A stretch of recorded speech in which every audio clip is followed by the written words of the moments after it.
Okay, here, let's take a look at pound dollar. We have this daily chart. We've been watching pound dollar, of course, finally broke through that nice support area here. And look at this. We did have some fibs that we drew from this low to this high, and it did create a little bit of resistance here on this candlestick with this 618 fib, and eventually it broke through. Now, it is possibly heading down to this price level down here, major support area. Look at how we have support back here. So, support, of course, right here. We'll go ahead and we will start drawing some more fibs here. We love using those fibs.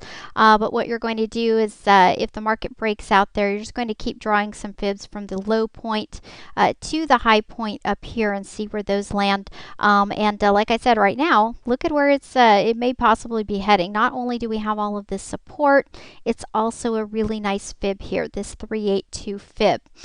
Now, if it does come down to that price level, we really want to watch that to see if we may possibly have a breakout. Now, of course, the stochastics is showing that it's very, very oversold, yet it's still turned down. It still has some room to move. It may just start moving sideways if the market does continue to come down. At that point, we may see a retracement. We may see a bounce off.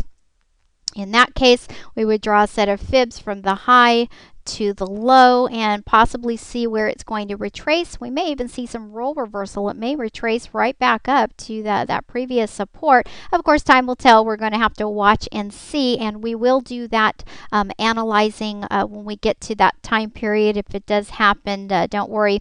But another currency pair to watch for. This is just one of those long-term currency pairs we just keep watching because, like I said, this is a daily chart. We're looking at the big time frame.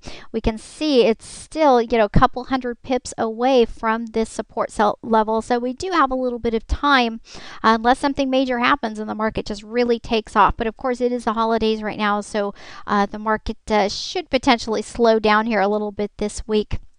Not as many traders in the market, but giving you a heads up for next week as a currency pair to watch for. And we will come back to this currency pair as we see this currency pair develop.